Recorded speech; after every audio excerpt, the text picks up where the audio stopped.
Welcome to Jackrabbit Devices. We're installing a trigger on a 2-stroke dirt bike. This CR250 is going to be representative of most 2-strokes in that it has one throttle cable, not two. We're going to start with the bike looking like this. The old throttle has been removed. We have a clean handlebar. The brake lever has been removed from the brake perch, and the brake perch is loose on the handlebar. First, we're going to mount the trigger onto the handlebar. Just slide it over the end. I'm just going to lightly snug the clamp down to hold this in place for the time being. We'll reposition it later. Next, we're going to remove the cover.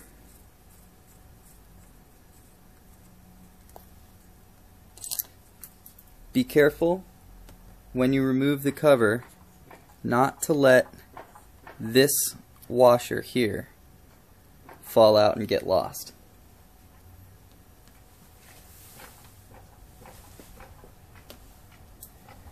Next, we're going to slide the sheath extender here over the throttle cable and screw it all the way down onto the cable adjustment, like so.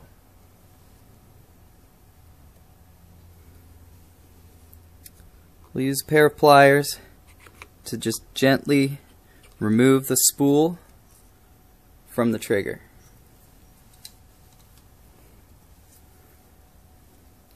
Now we attach the end of the cable, call that the cable end, to the spool in the cylindrical hole. Not the oblong hole. This is the oblong hole. We're going to be putting the cable end in the cylindrical hole. Slide the cable through the slot and tip like so. Now we position the spool onto its shaft, and then we push the throttle or the finger cradle out away from the handlebar like so, as we just gently slide the spool down onto its shaft. As we do that, this cable is going to slot right through, going to enter this slot here, and it slides all the way down like that.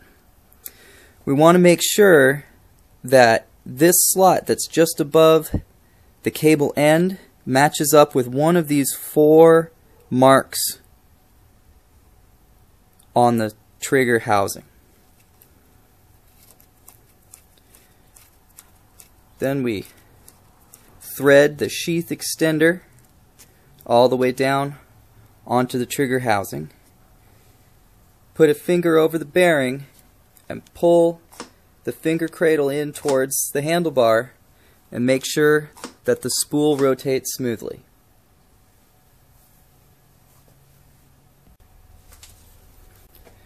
This is an open trigger showing the safety cutout. Inside you can see that there's an electrical switch, which is how the trigger interrupts the spark to the engine in the event that you panic and pull in the finger cradle all the way. When you pull this in, you can hear a sound of basically a computer mouse click. That's what it sounds like. We're going to be listening for this sound in the next step as we adjust the throttle cable.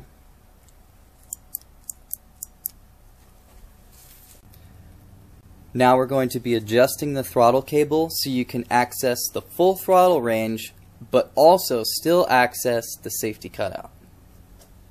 The first step is that we're going to back the cable adjustment out a few turns. Now what we're going to be doing is flicking the finger cradle in towards the handlebar, but we need to cover the bearing of the spool with our other finger so that the spool doesn't pop out. So when we flick it all the way in, we should hear a thunk of the carburetor on the bike bottoming at full throttle. That's the sound you're listening for. Is that as the finger cradle is pulled fully in, you hear that sound coming from the bike. Once we can hear that sound, we want to adjust the cable adjuster back in slowly and check if we can still hear that bottoming sound. If we still can, we keep going. And we do that until we can no longer hear that sound. Once we can no longer hear that sound, we adjust the cable adjustment in another half a turn, and then we tighten the jam nut here to lock the adjustment in place.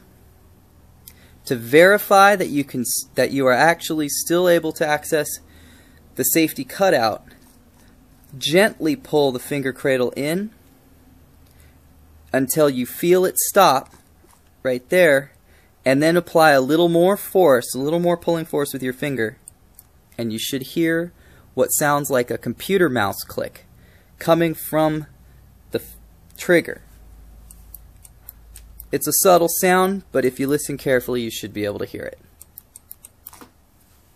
If you've adjusted the cable adjustment all the way out and you still can't hear the thunk of the carburetor bottoming at full throttle, then you'll need to pull the spool out a short distance, rotate it counterclockwise, and set it back down on a different gear tooth. Just make sure that after you've done that, the cable end still lines up with one of the 4 marks on the trigger housing when the finger cradle is all the way out away from the handlebar. So now we're going to put the cover on. First, we have to position this washer onto that shoulder there. It should hang on by itself, but make sure it doesn't run away. Now we put the cover on. We have to line up this hole with that dowel pin.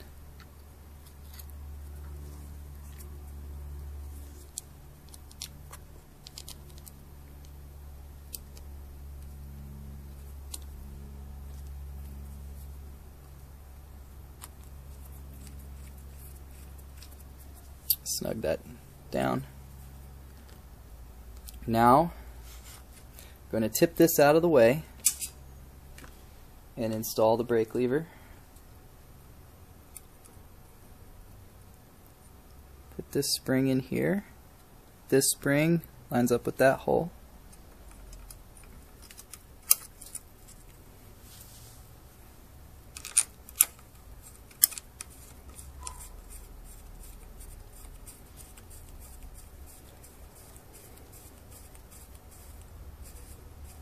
Don't forget to put the nut on the back side. This is the rubber cover that goes over the brake lever, like this. We're going to be wanting to cut off a portion of it, this portion down here, so that it doesn't interfere with the trigger. So what I do is flip it upside down and cut right along this portion here.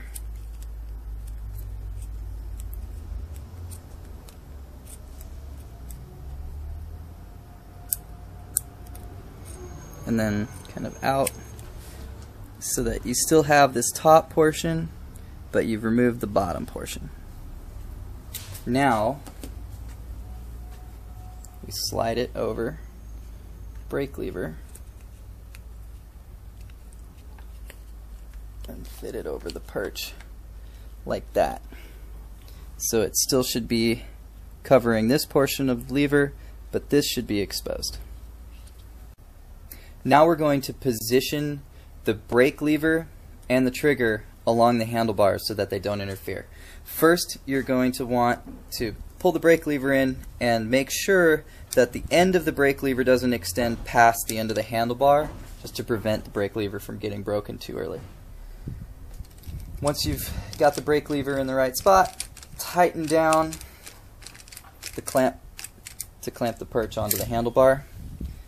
Then you rotate the trigger down, and you'll see that the finger cradle and the brake lever interfere right now. So you'll want to slide the trigger in on the handlebar. The back of the trigger, this face right here, is going to be pretty darn close to the brake lever. Slide it in until the finger cradle and the brake lever do not interfere at all. Make sure that there's a little bit of distance between them, because you really don't want those two touching while you're riding. Observe. Pull this all the way in, pull this all the way in, make sure the two don't get too close to each other. Once you've got that, you can tighten this down. We've found that when we're positioning the trigger, we like the finger cradle to be a little bit higher than the brake lever, so we would actually adjust it up like this a little bit. Makes it easier for you to get your hand onto the brake, but you're going to need to adjust it to be just how you want it. Now we route the electrical wires for the safety cutout along the handlebar. Then I route them next to the gas vent tube so that it stays near the center axis of the headset. That way the wires don't don't come tight when the handlebars rotate. We're going to disconnect your kill button, and then it's going to get reconnected later. So these are the wires coming from the from the engine. We're going to connect that to these connectors with the two wires coming out.